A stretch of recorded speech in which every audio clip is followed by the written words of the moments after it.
posting every day like you were, and it was like when I would just go through the process of editing a conversation, it's just like this takes a lot of time. And you're just, and then you think about like large productions of like videos or like, you know, cinema movies. You're just like, I understand now why there's like so much that goes into it and why they take so long. Yeah. And I started to, a really good friend up here, she helped me start to kind of storybook, I don't even know what that's called, where you're like planning out all of the shots. Oh, gotcha. And so I started to either do that like really well mentally of this is how I think the format of the video should look. And once you start thinking more on the front end of how you want it to actually look at the end of production, then I started to just record differently. And I don't want to look at a big 3-minute clip of me like running around doing things. Right. Like I'm going to be intentional, take a 5-second clip, pause it, stop it, and now I have something a little bit more manageable. So at the beginning, I was just sifting through like 20 minutes worth of videos, just being like, what do I even do with this? Overwhelmed. So very, very overwhelmed. Yeah, and it took then much longer for the editing process. But anyways, that was a really interesting challenge for myself as that's not what I do. You know, we're all forced into this world where we have to market ourselves in that way, and it is free, so it's a really great resource, and people love it. They love taking it in. Yes, it's like you're not paying for it, so why not use it as just the expected resource of advertising? And I was underutilizing it as that resource for so long and just posting and using stories, and people liked that, but I've gained now almost 2,000 followers from that month. Like just posting every single day of these short, hectic clips or just random, whatever you felt that day. It was the trends. I realized being under that like 7-second mark, my followers, like people who actually have been engaged with my business, loved the long form, where I could take it all the way to the max, which is like 1:30. But the new people who are just coming and seeing me for the first time, it's like the 7-second trend. Gotcha. Yeah. So having a mix of both, I realized was good for just meeting the people who want to see the kind of full day of what it looks like to do this. But some of the new followers, they wanted me to be on a trend, on like a specific audio, or have something that's really quick to capture their attention. And figuring out my place and all of that was interesting, of like, who do I want to be on social media? You can be anybody. Anybody. And felt like a fresh start in some sense, but I have a little bit of an online voice. Like that's kind of how I feel like I talk like on social media, and it felt like very me too. Yeah, you looked very comfortable when you were doing these things. Yeah. I think you're just you owned it. Oh my gosh, yes. And I mean, that's how I am when I'm alone in here. I'm cranking the music up. I'm having a wild time. I'm dancing around. Like there's some nights that I'm here until like 2 a.m. just like going crazy, you know? It's my space. I can do whatever I want. Right. And my 2 speakers on both ends of the shop really like, they can crank out some tunes. So I'm having a fun time here. That's good, right? I really am. It is. It's good because I don't really have anything else I'd want to do. Like I love it so much, and it really does feel like I'm right where I'm supposed to be. That's awesome. Yeah, I don't think it's a good feeling. Not many people can say that. I think there's probably a large percentage of the population, like at least in the U.S., that probably could not make that comment, and that's. I feel like you've made it, you know, when you can say that. Yeah, that's what it's all about, you know? Like, this is most of my week, you know? This is most of my life, when you really boil it down. Spending so much time making money, and so why not do it with creating and actually doing something that I really love? And that's not to say there's not incredible, like hard things Right. amidst it, and new learning. I mean, I've made a ton of mistakes, and thankfully I have business mentors to lead me in the right direction when it's like, hey, you need to file for this. You need to Right. Oh my gosh. say file anything, and I'm like, oh God, help me now. Just lost. Yes. The brain goes blank. Blank. And the amount of people that then finally, and I just actually had my business mentor through SCORE, which is a nationwide nonprofit, but we have a Traverse City chapter where I have two mentors for free that I meet with once a month, and it's like an incredible resource. But so I just met with them for my monthly meeting yesterday, and they've been with me now for 2 years, like awesome. from the very beginning, even before I had the space, even before I had a website. Like they've been with me since this was just a concept. And I remember the meeting when I told them, so I signed a lease. And they were like, what? And they were like, you've been doing this for like 3 months. Like, Right. What do you think you're doing? Yeah. You haven't really, you have a business, you have an LLC. Like, at the end of the day, you just have an LLC. You paid some money and Yes, have a document. $25. They're like, you have no business signing a lease. And here I am. It's been now 2 years of this lease. And they're just truly amazed at, like what you can do with some support. Like I didn't do it alone, and at the end of the day, like it does feel like this business has taken my everything. Right. I was here cleaning the windows last night until like 10:30, and it's stuff like that. But yeah, I'm really grateful for that as like a nationwide small business resource and as a Traverse City resource. They both live in Traverse City. They have come into the shop to see me here, and That's awesome. have come to my fashion show last summer, and yeah, just some really, really incredible people. And I don't know if I could have done any of this without the support of a nonprofit like that.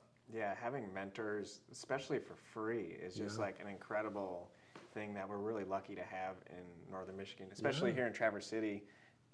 Like I know there's lots of conversations about growing it. I've heard that like Elk Rapids and all that area, I guess they're doing really well up there, but there's places a little farther south like Cadillac that seem to be struggling with that. So I know that's kind of on the front of a lot of people's minds of how can we help small businesses in those areas. But what would you say what would you say your business is? What do you do like when you introduce yourself? Yeah. So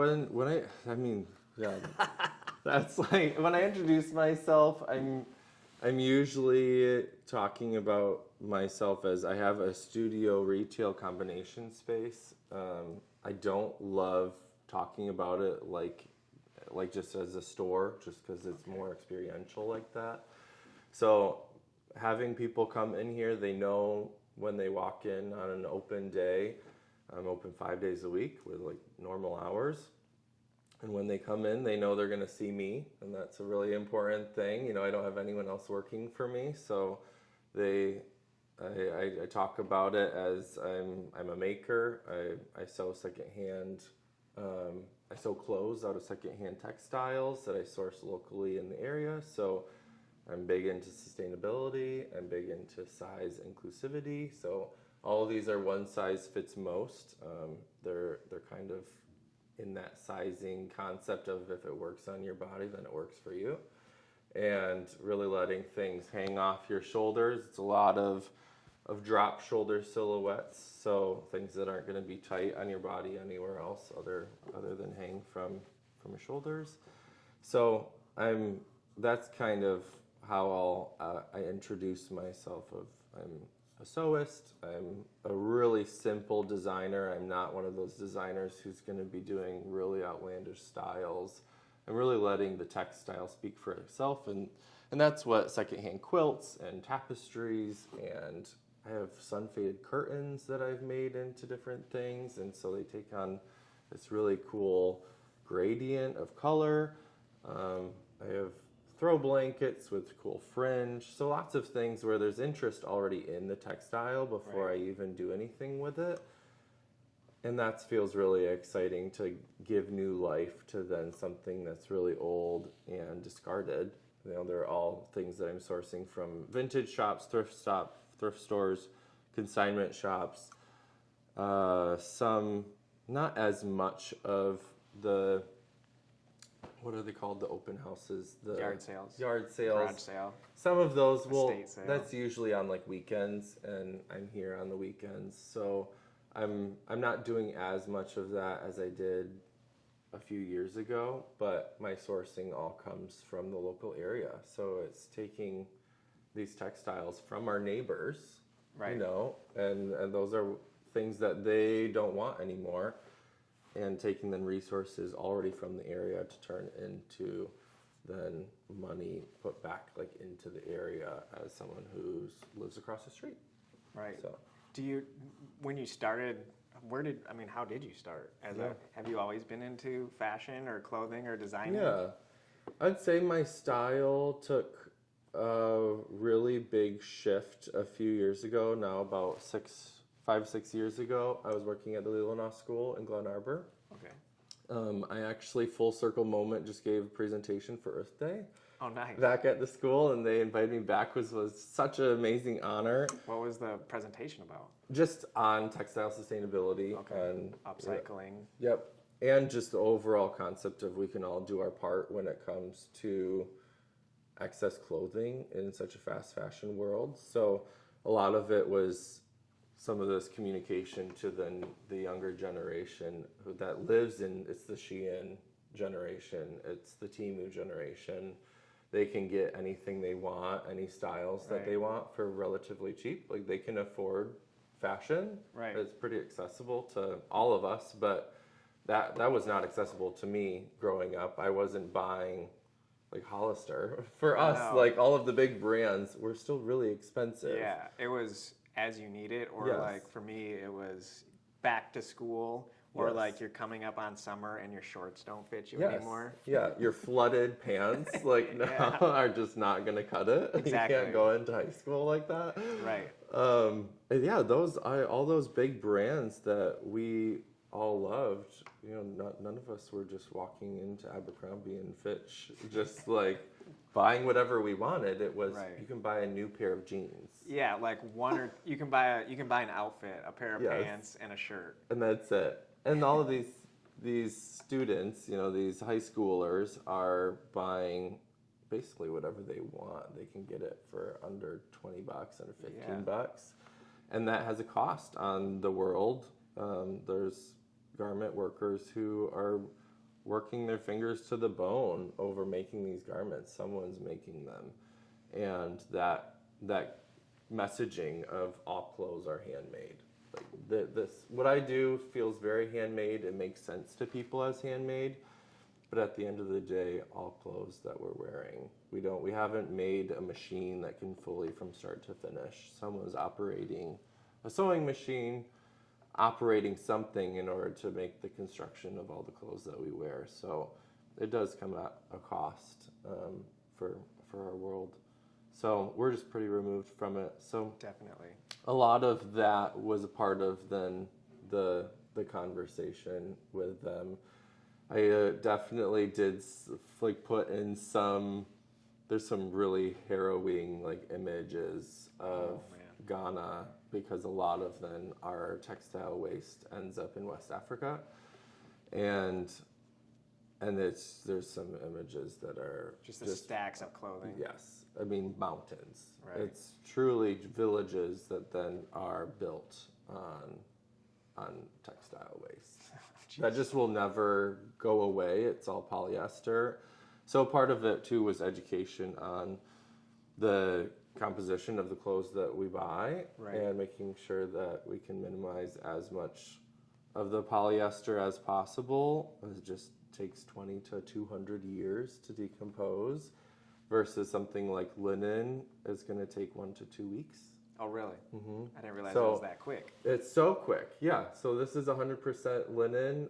As a good example, the weave, it's more fibrous. It has more air between all of the fibers, which makes it then really breathable. Like, it has some really amazing qualities to it. But flax, which makes linen, then is a very renewable resource. It's something that the earth provides versus petroleum literally makes then plastic, right. which is polyester. So some of that education is really important to the next generation that is really susceptible to, I feel like, the messaging of seasonal buying. You can buy a whole new summer wardrobe. Right. You can throw out literally in the trash, right. into a landfill. You can get rid of your whole past wardrobe and buy a new one for maybe like under a few $100, and they can do that.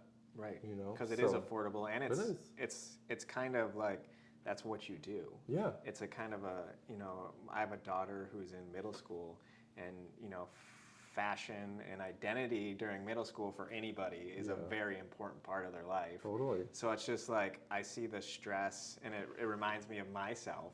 Back then, it's like, yeah, you're trying to create this identity, and clothes are a really big part of that. Mm-hmm. And when you're not able to have these things that are in fashion or cool, for whatever reason, maybe the family can't afford them, or it's just the parents don't go along with that idea. Like, I see the stress that it creates on people. Yeah, it really does. It really does. And I feel really grateful for my upbringing. My mom sewed all of our children's clothes. Oh, really? And so I feel like there's a mentality, a culture of that built in to my concept of fashion. I grew up thrifting.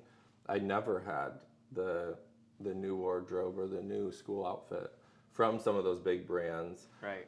That wasn't what we did. We didn't shop at Hollister and Abercrombie and Fitch and Aeropostale and all that stuff. The mall brands. No, yeah, I would walk through, and I just remember being like dreaming that seagull on that tee for $50. I wanted it so bad, and now it just makes me sick thinking about it. You didn't know, though. I had no idea, but I mean, my mom was especially really, really great about, no, we're going to Goodwill. We're going to buy something that if you're growing and you're going to grow out of these clothes anyways, we're going to find something really cool. It's not a downgrade. You're still going to find something that you'll love, and maybe on a special, like a Christmas gift or something, which you buy something new as a gift. But typically we would. And now that's what she and I do together. So we go thrifting. Oh, you thrift? Thrift, like pretty much, or we go into some of the local. When she comes up and visits Sutton's Bay, we go to the thrift stores and consignment shops right here in town, and we love doing that together. Like, it's become a really big part of the culture of us as in our relationship, and it's something I've carried on for myself and now into business. But yeah, it doesn't. You have to kind of fight the society on that. For sure. It takes a little bit of work, I think, to get to that point. And even I find myself scrolling through websites. It's easy. Of course, it's like so exciting. We love new things.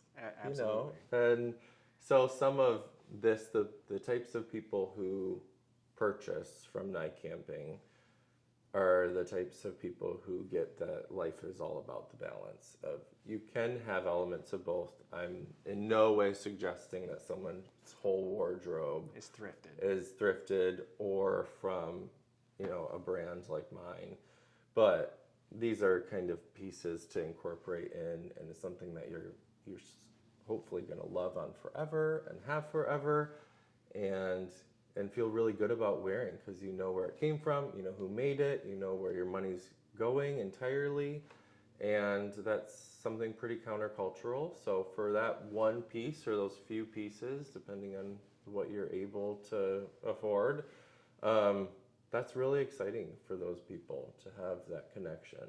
It makes you feel good. Yes, yeah, on so many levels, where it's like, you don't have a little letter connected to the sizing. You're like, this feels like it was made for me. Oh, gotcha. It doesn't say that it's made for me, right. Because I'm a size medium, I wear size medium shirts. Okay. It's like, no, I like this because I like it. I like how it feels on my body. I like how it drapes off my shoulders. And people start to not connect with the tag and what the brand has told you is for you. And you start deciding what's for you. That's an interesting concept. Yeah, I think it's really, I mean, I stand right here in front of that mirror with so many people who have tears like welling in their eyes. And Jeez, oh Pete. Right? And it's truly something I was not expecting for some of that size. We have such a concept of what is meant for us and what we're allowed to take up as space in the world, or how we're supposed to look, what types of clothes are supposed to be for our bodies. And I mean, I've people who are 5'1", 5'2" that are wearing jackets all the way to the ground. And they're like, I look amazing. It's really seeing them just look at themselves in a way that they've never really looked at before and never maybe felt comfortable going into a store and trying on something like that. But there's something about this space that I think does lend to a little bit of comfortability. If you can take a chance, this is a comfortable space to take a really safe chance on trying on something you wouldn't normally try on because it's not in your sizing section. Right. You know, like they don't have your size, so you're not going to try it on. You're not limited. You can try on whatever you want. Right. You know, everything is your size. Yes. Yeah. So whether it's long, short, you know, has more of a heavy drape versus more of a fitted feel. It really depends on how you want it to flow on your body, and I mean nothing's off limits for you then. Try on whatever you want. And so people do, after trying on a few things, gauge how they feel and, oh yeah, I don't really like how this flows on my body, so they try on something else. And sometimes I'll challenge them and ask them, why do you feel that way? Okay. Yeah, like what about this makes you feel uncomfortable? That's deep. It is really deep. And I'll stand here and just kind of like, let's think about this. Don't immediately take it off and like discard it as not, you know, it's okay to feel uncomfortable for a second and really get a feel for what is that feeling that makes you feel uncomfortable. Because if it's that you don't want to look bigger than you already are because looking bigger is bad. It's unacceptable. Is unacceptable. And there's lots of space for having stylists don't have sized clothing. They don't work with sized clothing. Everything is either customized or they're working with various sizes because you're layering. You can't have a size medium shirt under a size medium coat. Right. Doesn't fit. It doesn't fit. So you're working with proportions, you're playing with, there's so much there. And yeah, so if you start thinking of like with a stylist mentality of maybe this coat isn't supposed to land directly on your shoulders. Also, chances are you already have coats in your closet that land on your shoulder. Right, yeah. So I have clothes of variety of sizings in my closet so that when I want to layer heavily, then I have things that work with each other. And I have some things that are really, really fitted. And I have some things that are, for me, really oversized and are 6XL. Because I know I'm going to figure out how to play with them. But that moment of them kind of thinking about, you can see the wheels turning of like, why do I think this is bad? It's really interesting. And it's been just over and over and over, and every time they don't always buy it. And right. That's not, I care because I would love to make a living. Right. But it's okay. That's not the business model. It's not. And I don't need everyone who walks in to buy everything that they try on. I can't provide for everyone who walks in my door. And I don't want to. But it is really, there's some beautiful things happening in here Sounds like it. Yeah. Yeah. Just very, very unexpected. I think, yeah, if you're making people cry in front of the mirror, like in a good way. Yeah. Yeah. It's just, that's got to make an impression. That's, as the owner, as the maker, that's got to be, I mean, that's better than making money, I feel like, personally. Totally. Yeah. So when you were talking about your mom would like sew for you or would make your clothes, is that how you got into it and learned how to sew? Yeah. So I'm the youngest of 3 kids in our family, and I was the one that really latched on to the sewing, and I think she tried to teach all of us, and I was sewing for my Beanie Babies when I was really little. Really? So this is like 8 years old, and now... Do you remember your first Beanie Baby outfit that you made? I still have them. Really? Oh, yes, I still have them. I really should hang them up somewhere because, like, maybe in a shadow box. Yeah, like a lot of businesses put up their first dollar. Yes. You put up your first outfit. Totally, yes. I really do. They're at my mom's house in a box. They're just there. I just kind of went through all my stuff there and I came across them. So I do. And they were really simple. Obviously, I was 8 years old. So a lot of just cutting 2 holes and their arms would fit through them. So it was...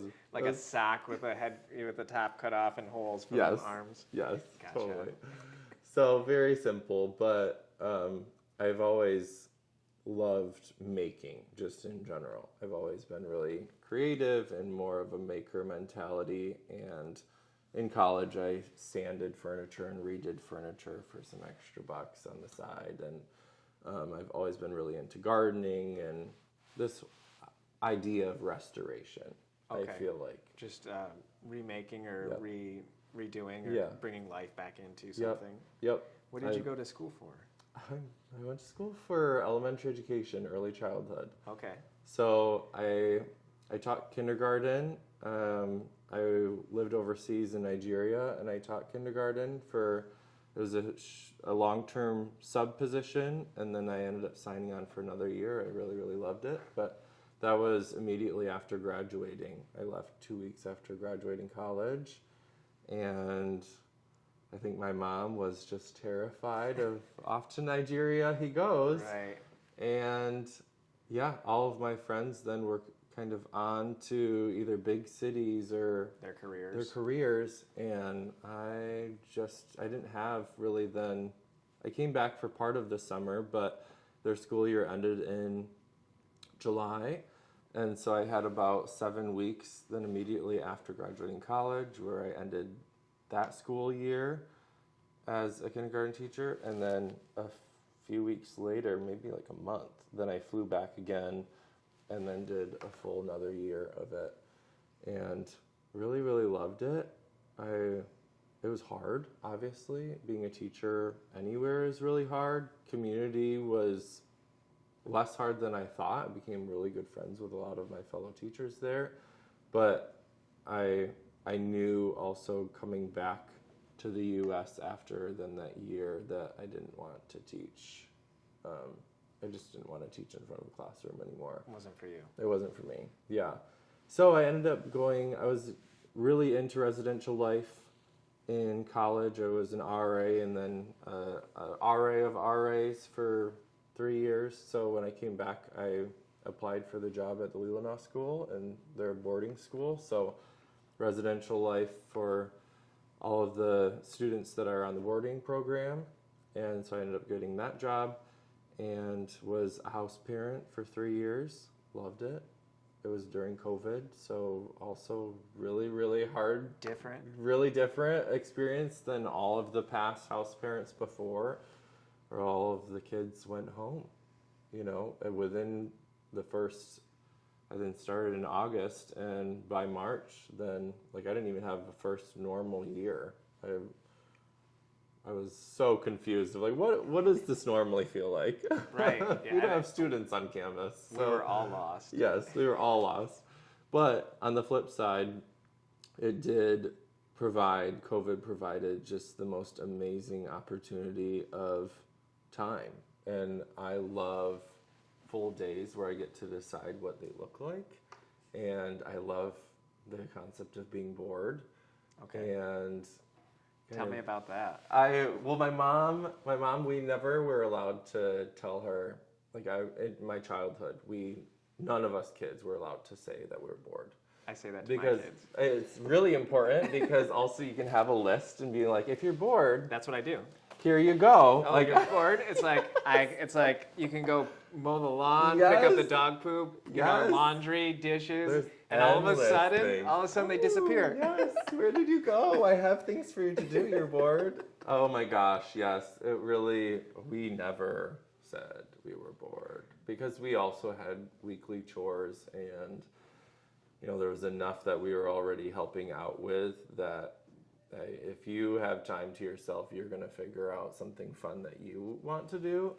And we were all homeschooled as well, so Okay. a lot of time with our parents. My parents were both heavily involved in my childhood, and at the same time, there's now thinking back, I've talked to my mom a lot about it. Did you know where I was? Like I disappeared so often into the woods. I grew up on a small lake, and so I would be swimming in the lake, like wading through the shallows, and we got to do whatever we wanted. It was really idyllic. But that kind of started this concept of boredom, and in boredom, that affords you a lot of opportunity to really figure out how you want to spend your time in a day. And that concept of we flow so fast through life, and there's very seldom chances that we actually allow ourselves to be bored. Mm-hmm. Because if you're bored, what do? You pick up your phone. Right. It's so easy. So easy, and 2 hours can go by and it was nothing. I mean, I do it. Like that. Yes, everyone does it, and even with this concept for myself, I still do it. Yeah, so, even though you're totally aware of it. Yes, very aware and proactive about loving time of boredom. But in boredom, like COVID, where truly my job went from 36 to 40 hours a week down to 2 online of Zoom calls with these students. So it was an hour twice in the week. And it really went from, I have full days, and it went pretty immediately then in March all the way through summer.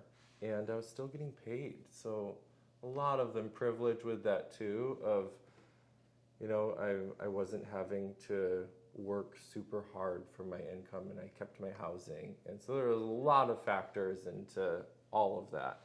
But the two things that I ended up doing with that time were landscaping all of the spaces around my on-campus housing. Okay. Started tearing up everything. I mean, I was full morning until night. Just all of the in the dirt. In the dirt. And I mean, I was grimy. It was so fun, and I was so focused. I can get into flow really, really well. And once I have a project like that, it was like months went by where I was just in the dirt.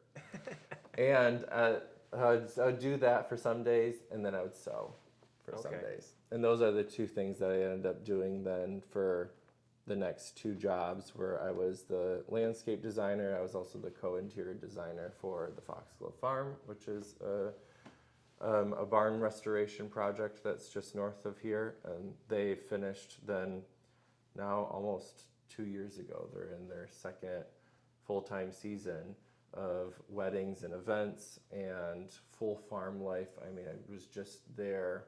That's sounds like a dream for you. Totally. Oh my gosh. I had the full property. Basically, I ended up just limiting myself, which is good to limit yourself, but limited myself to all of the landscaping around the barn. And for a full, basically year, mostly in the summer, I made rock walls. I transplanted ferns and native plants from the woods, and I mean, just really transformed all of the spaces that are now cocktail areas and some alternate wedding ceremony areas. Oh, gotcha. And just really, really beautiful. I just worked there on Monday, leaf blowing. Oh, really? To prepare for their first wedding is then in a few weeks. So I'm still working there usually, kind of sporadically, a day here and there, but that's what I ended up doing and sewing. So I really am a COVID kind of baby of sorts of a lot of the things that I ended up doing for work and just in enjoyment were found in boredom and found in really thinking to yourself, how do I want to fill a day? What do I want to do if I was given weeks on end, months on end? Like, what are you going to do at that time? Right. So that is a huge thing that was afforded to me, and I feel endlessly grateful for it. When people ask, like, I have that to really speak on, that not most people are able to receive that type of gift, I guess. Right. Amidst so many, I mean, my grandma also passed away during COVID, so from COVID, and so like there's a balance there, right, where I'm not like, COVID was the best. No, you know, I don't think. Oh my gosh. So I am always trying really hard to like, okay, let's chill on the like pro-COVID movement here. Like that's not at all what I say.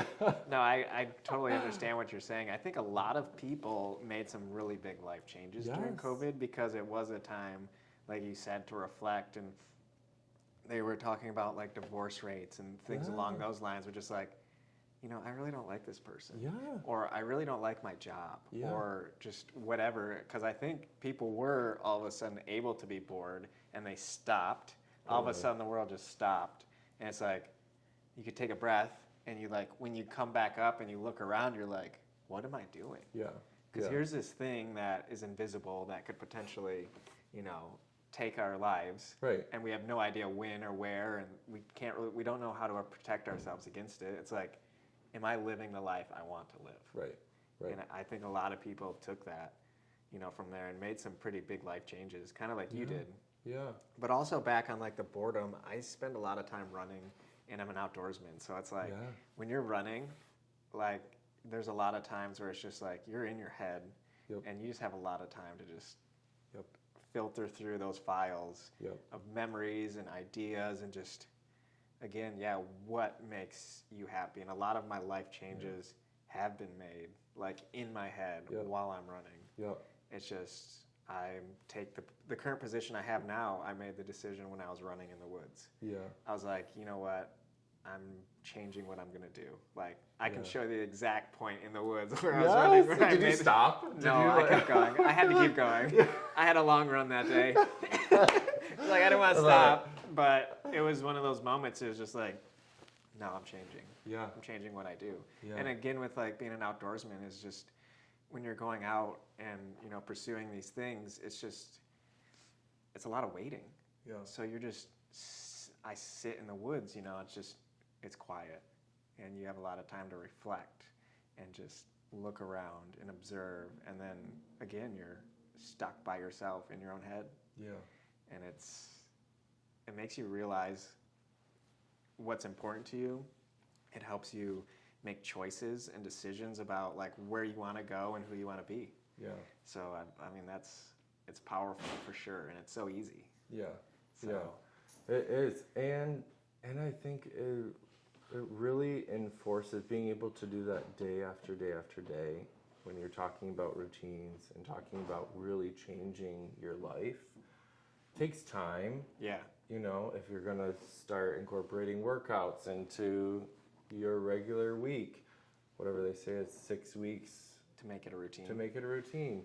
And so really giving, I mean, that was months and months where then you're repeating, you're really cementing in, this is what the day will look like. This is what the day will look like. And day after day after day, you start realizing, I really like this life. Right. I like this day. I want this day to continue going like this. And figuring out how to make it work. Right. How do I keep on living this Groundhog Day? Like how do I make this be every day? In a positive way. Yes. Totally. And you start realizing that maybe I could do this. Maybe this could be my everyday.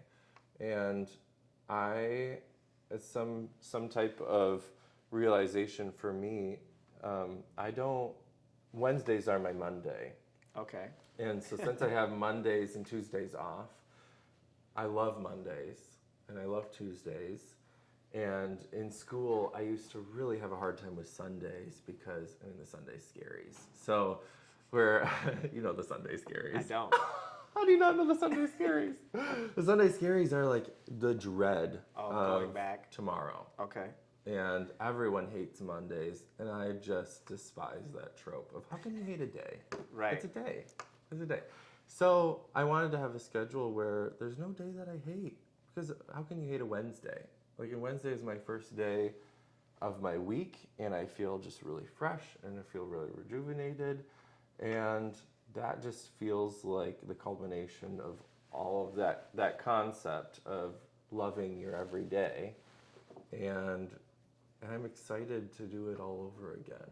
There's something super new every single day that I'm here in the shop, and most of the days I'm here extended beyond the hours that it's open, and on my Mondays and Tuesdays I'm still here doing things because I'm excited about what I do, and I think that's really, really special for me. It works really well for me. I don't have a partner. I don't have kids. My whole family lives 3 hours south. My friends are also all in artistic areas, careers, and even the ones that aren't, I still hang out with people on Friday and Saturday nights, but also sometimes I have a rowdy Tuesday night, the occasional Monday, crazy, why not? And probably better on the wallet, it is to do these off days. Totally.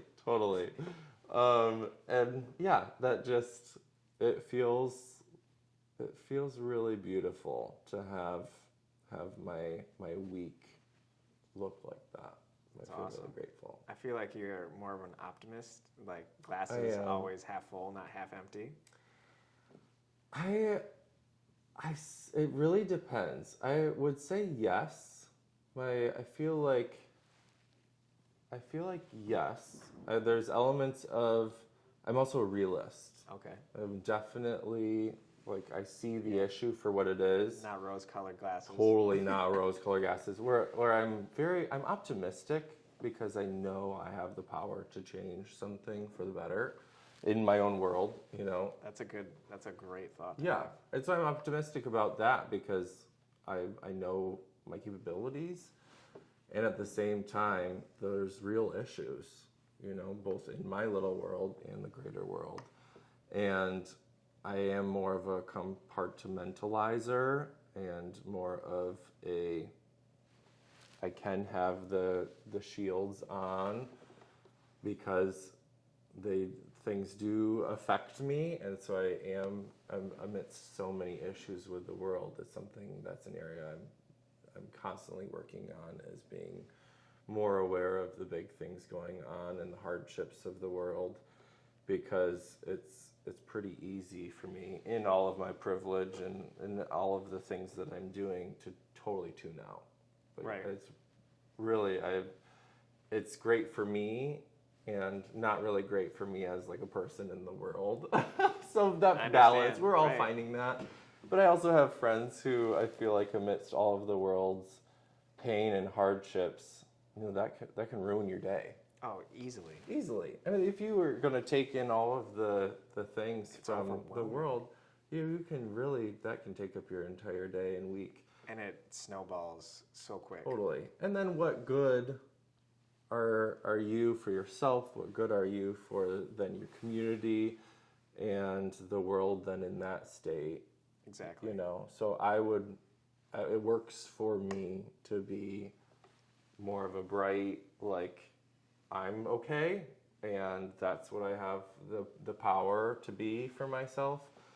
And so if I can kind of spread that, then that feels like something I can do and be for my community and for the world. But it's a balance. It's definitely, that's a struggle that I think everybody deals with. Yeah. Especially with the news cycle, social media, all the information that we have available to us, choosing what you consume. It's a choice. But like you said, it's also you want to know, you want to be educated on what's going on, so you can have, so you can make good decisions, educated decisions on topics or conversations. be involved with conversations and have an educated opinion, or just be informed. And it is important, personally, community, on the global scale. Yeah. And that's difficult, because knowing what to consume and what not to consume is a hard balance. But like going back to like playing devil's advocate for like big fashion, like what are some things that they are doing right, maybe? Do you have any? I think it's a double-edged sword, because our world is really pushing for big companies to bring more sustainability into their practices, their everyday, how they're making clothes, how they're choosing textiles. So we kind of call it greenwashing as well, where you say you're doing these things, or you put a green tag on something saying it's sustainable, and at the end of the day, really, the practice isn't all that sustainable. So, like recycled materials, most of the time, recycled textiles that then are shredded to then be made into a new fiber. A lot of the times, then you have to blend that together with then a polyester or elastane, or, when you see then this is 98% recycled cotton or 98% recycled wool, and you have this amazing wool jacket. Well, then they added a 2% elastane in it, and that's never going to leave the earth. So really great that you then recycled all of this wool, and you just combined a 100% natural material then with a plastic that now is going to be really hard they don't unweave from each other. Right. So they're bonded forever. Yes, they're bonded forever. So the wool or the cotton will degrade, and I don't know if you've ever seen the pictures then of jeans. So jeans like Levi's, a lot of Wranglers, a lot of these big brands they're 100% cotton. So those are incredible jeans, and they're going to decompose into the ground because they're 100% a natural material. But any like skinny jean trends, that just totally ruined our planet because you need elastane, you need plastic and stretch, and then these skinny jeans in order to be able to even get them on your body. So that the decomposing, there's pictures where it shows the plastic, the polyester in that jean, the stretch. The cotton degrades out of it and leaves just like a shell of a jean. It's like a snake skin. Yes, it's a snake skin of polyester. So it will never leave. It will never, and there's so much with that. So like what they're doing well, I think there's a lot of really incredible initiatives.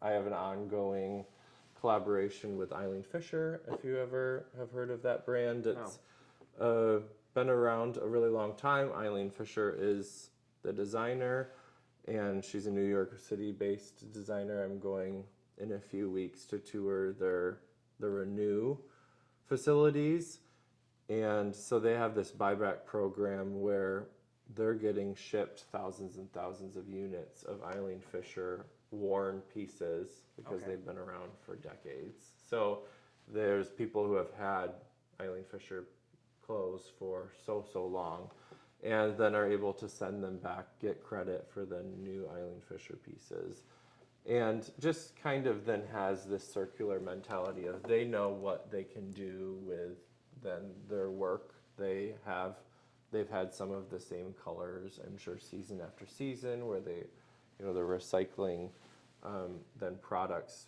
that span over several years but work really, really well together. So that kind of concept of they're also working with small designers. I'm going to be doing my collaboration with them and using, making a really small impact, because out of the thousands of units that they're getting per month, I'm going to be handling maybe like 60 garments. That seems like a lot, though. It's a lot for like what I do.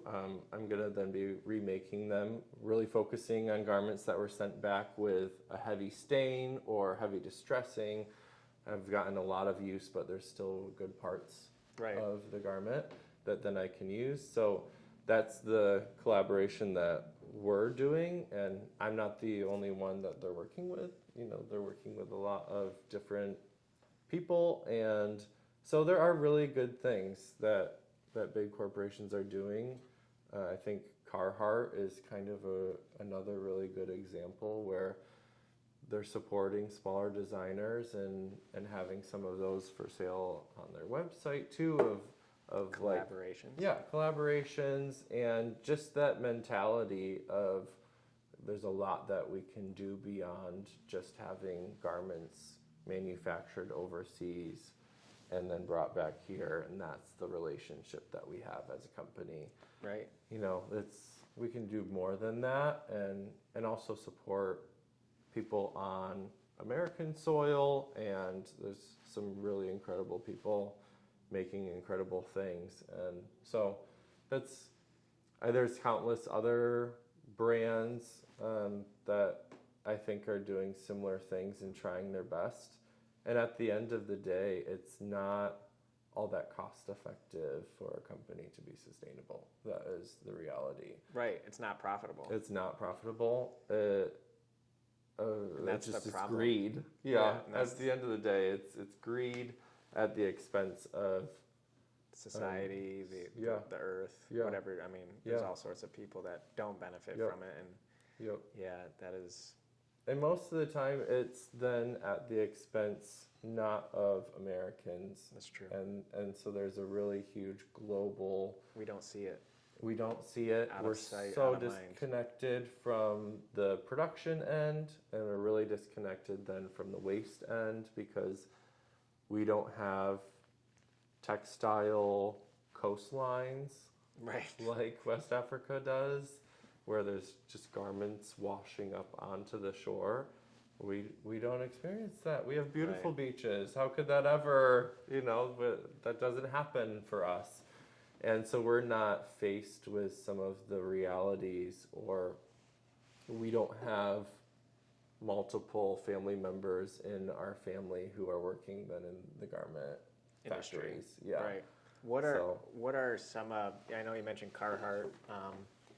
What are some other big companies that you would say are like doing it right, or trying to at least, go in that direction? Yeah. I'd have to, in order to get like a really good list, I follow a lot of really, really small designers. That's your world. Is more my world. I think it's always safe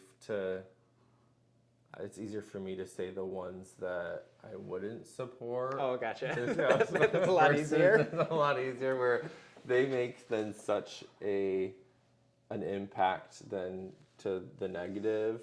And so places like Temu and Shein, where they account for, like on a graph, like those two companies have, their bars are so high, even from H&M and so, like Old Navy, where we're thinking of something Gap, where it's so fast for them, it's exponentially higher for those two, where it's like $3 to $5 a garment. Wow. So that is really, really rough margins for whoever is actually creating, and you're talking about the same garment being produced then thousands and thousands and thousands of times. So that you don't even know if it's going to sell. It's really unsustainable when you're thinking about seasonally, for if you're making that same garment, say even 50,000 times, which is I think on like the low end. But say it's a current style. This is like a spring style. They're already putting it into production in fall, if not earlier. They're assuming this is going to be the spring 2025 style. We're going to make 50,000 units of this. Who knows? Maybe 20,000 will sell. What happens to the rest? What happens to the rest? And come summer, like where then basically spring has already passed, so people are already on to summer, fall. What's cool for summer, fall. Now you're stuck with this whatever roughly top that now this roughly top is no longer going to be in. Sometimes they just throw it away. Right. Like throwing it away, where is it being thrown away? Right, where's it ending up? Yeah.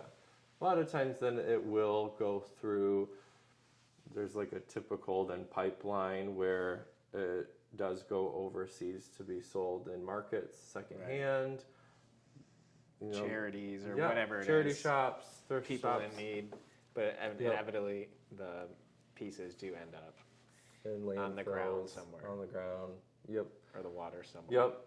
Yeah, that's just a really, it's all estimations, but it's estimations not for, can I make one thing out of this one blanket or one, two things out of this quilt? Talking about thousands and thousands and thousands, millions of units. So there was some in my presentation.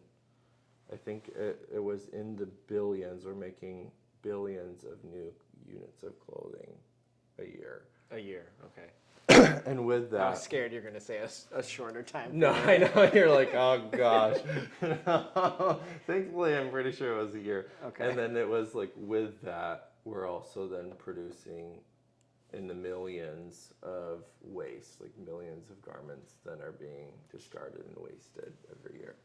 I don't remember the exact numbers of it, but I mean, having a billion with a B is just all around scary. It's a big number. No, it's hard no matter what it is, whether it's money or... It's hard to conceptualize that. Totally. That amount. Totally. Yeah, because you'd have to see a picture of it, and even then, I think you'd have to see it in person.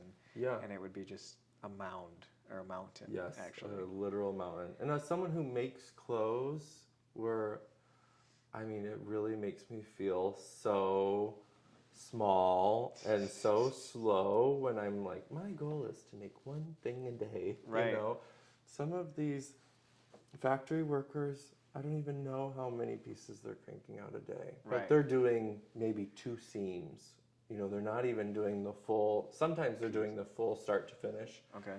But their goal is to, they pass it then on to the next person this is their specialty. Assembly line. They do this type of side seam, and they're doing this type of side seam for those 50,000 units. All day. And the person next to them, is then doing the collar.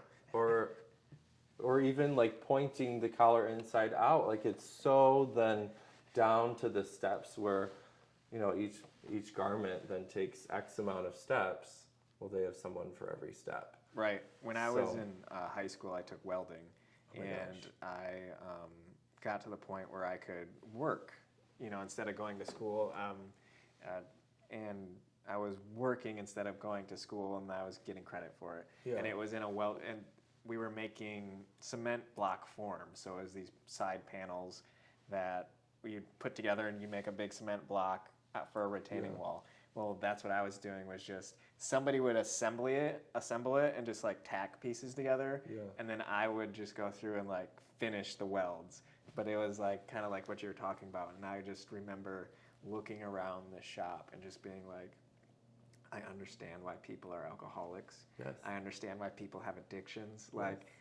This is not, some people love it. They love doing that, but that was not for me. I could just see myself turning into somebody that was not healthy at all. It's just I just could not. It was great money. I was making $10 an hour more than what I was making at my real job. Yep. And it was just, it wasn't worth it to me. Yeah. I cannot do this. Yeah. I was so happy to be done and out of there. Yeah. When it ended, but it was just I cannot do this. Well, you lose yourself. Exactly. I think there's a lack of humanity in work like that.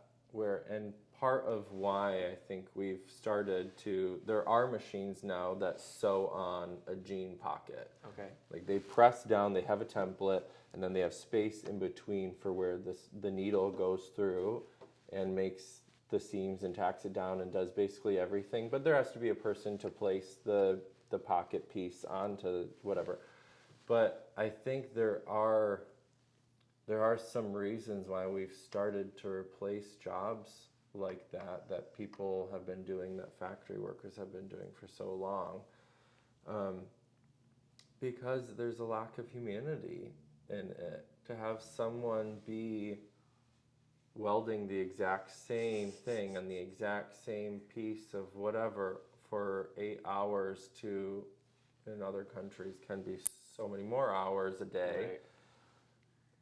I mean, who am I? You know, really, you start to be like, what am I doing here? Exactly. For what? Exactly. Like for a building that's going to be torn down in 3 years? Right. And for a bigger one? Or whatever it is, for a garment that's going to be worn twice? Right. There's some reality to all of it where you have to think to yourself, what am I contributing to for the world and for myself? What is this doing for my mind? You know, I love what I do because I'm constantly problem solving of like, what do I do with this? You know, if when faced with this brings so many problems and so many types of ideas of what could this be, you know? So I get to sit with that and really think, what could this be? Do you limit yourself to a time to figure out what these are going to become? Are you like, okay, I'm going to only allow myself or like 10 minutes? Yeah, or like an hour to just kind of think about it? Or is it like, I don't know, I'm just going to set this over in the corner, and then, you know, it might come to you later in the week or, you know, in the middle of the night and go, oh, I know what I want to do with that.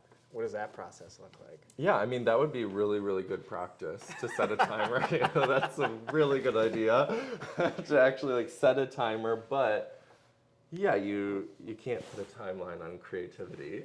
Right, it's true. Whatever. So it's such a fluffy statement. The muse. Yeah, where do you think ideas come from? Oh gosh, I think there's so much creativity from the world around us. That's part of why I do love social media.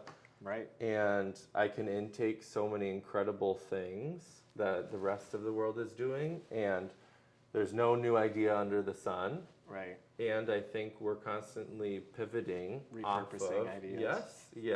Yes. Totally repurposing ideas and being like, so if that works for that material, I wonder if that would work for this one. Or I like that silhouette. I wonder like how I can connect these in a way that can make a similar silhouette.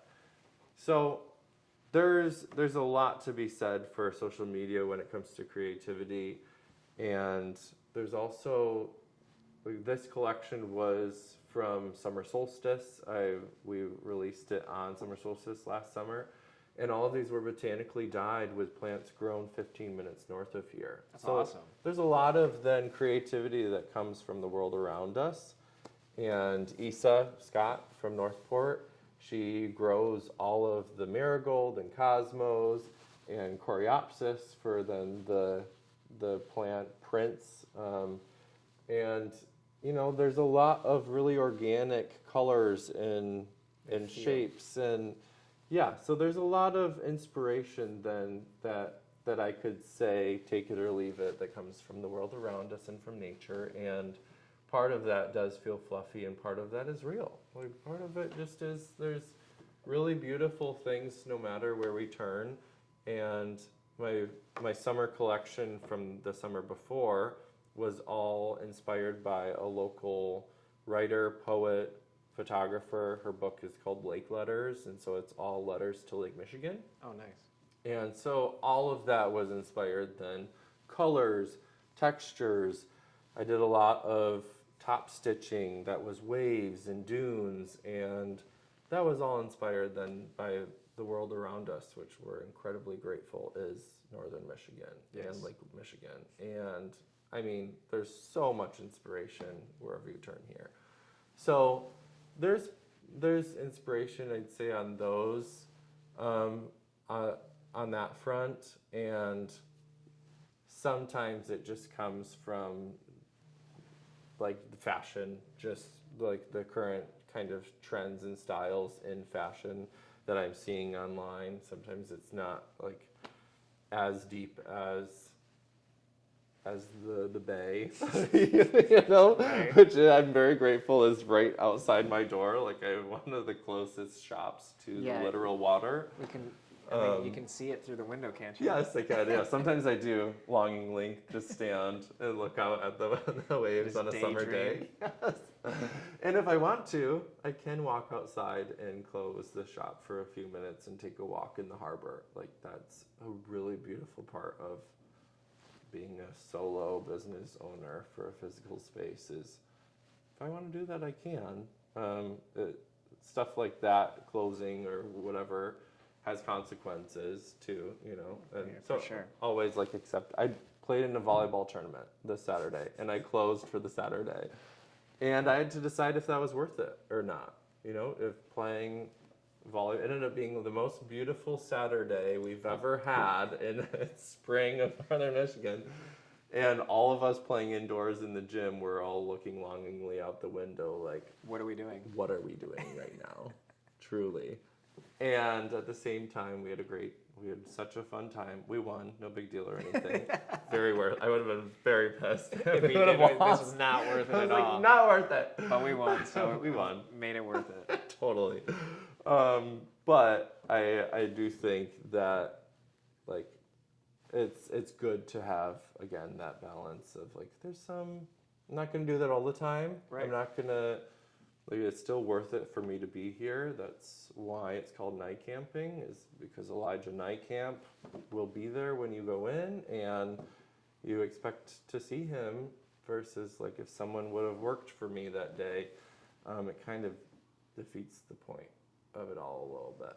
So What are some things that you're excited about, like, coming up? Do you have any more new projects or shows or? Yeah, I do have a few really fun projects in the works, a few collaborations that are still kind of like too soon to probably talk about, but some that are really exciting with local painters drop cloth. Okay. That I'm replacing them, their drop cloths for them, buying them new ones. And I like the story that's in those drop cloths and just the fact that they were added to over time. That's not something that I can just splatter paint in 5 minutes, you know? It's a beautiful mess, right? Yeah, it's a beautiful mess. I love a beautiful mess. I really do. And so being able to use them, and a lot of them replace their drop cloths pretty regularly already. And most of them are like, I would just throw these away. And I'm like, oh my God, please don't do that. Right, give them to me, let me see what I can do with them. Exactly. And so I've had a lot of fun collecting those. I'm still on the collecting end of it, and then eventually they're all going to be chore jackets, lots of then really boxy workwear kind of silhouettes. That's cool. Yeah, that I sometimes dabble into, but I'm usually more on the house coat, comfy side of things. But I'm going to be working a little bit more with heavy construction, Clothing style. Yeah. That's awesome. So that'll be really, really cool, and a lot of those will be collaborations of just one-offs with people either in cyanotypes, which is the sun and chemicals that then you can put an image in cyan, so blue, like it then creates this two-toned image on fabric, or you can do it on paper. Most of the time it's just on paper, but I have a few friends who do cyanotypes, which is going to be super amazing. I have a few friends who do embroidery, chain stitch embroidery, or just hand embroidery, that I'm going to get them on board for just one jacket. Right. You know, so they'll all have the same base of this painted drop cloth, and then some of them will just be that, and other ones will have more unique stuff. So, yeah, just I love that. I love that. Then there's. It's a lot of I can see where the excitement comes from that. Yeah. Because it's totally new. Totally new. No idea. I mean, you have an idea of the end, but the road to get there is. Yep. Yeah. And I love that it's so local. It just feels like it's the waste, the trash from your local community that we're using, is really trying to keep that out of, we have local landfills. Like we do have places where that would immediately go. And not that you always have to care about something when it only affects you. Right. But it does make it a little bit easier to get people on board when you're thinking about the local impact. Yeah, because everybody's favorite subject is themselves. Totally. And how it affects them. Totally. Very much so. And yeah, I think that'll be a really, really fun collection. That'll probably be for fall. And a few still kind of in the works for a summer release. Most of the season right now is just finishing my last few custom orders, because I do take on commissioned work, custom work. And so making sure that those are all done before the summer rush, and getting inventory up of, like, this is the lowest inventory that I've ever had moving into the busy season, which is really exciting and good. And also really scary, because I don't want it to feel really low inventory. Right. I want to give people lots of really good options, and stuff moves really quickly in the summer. That's great. A profitable business all year round, but like summer is something I have to be prepared for. Yes. Because I can't have just an empty space. Northern Michigan is very tourist dependent. Very, very. All industries, whether or not they, are directly affected, or, they directly interact with the tourists, we're affected by them. Yeah. And whether or not, too, I want to be consumerist like that. Right. Where that's not, I'm not trying to move product like crazy. Units. And exactly, units. I'm not trying to just move thousands of units.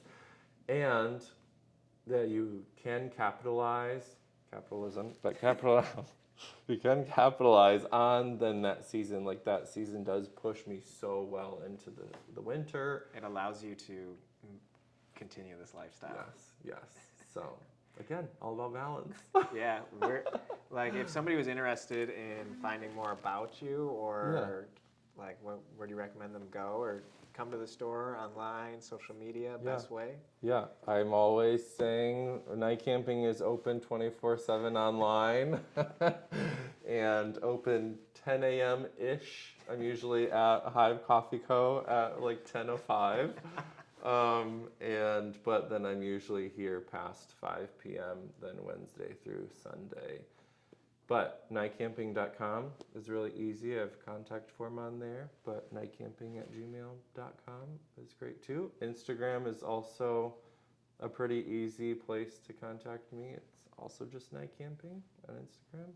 You're busy on there too, so. I am, yeah. I'm pretty easy to get in touch with there and to engage with, and hopefully more content once I get out of this kind of season of not wanting to be making content at all. It goes, I feel like, through waves a little bit. So yeah, but there's a lot of now really fun content for people to consume from March. Yeah, I recommend it. Thank you. I enjoyed it. It was very entertaining. So. Thank you. I appreciate that.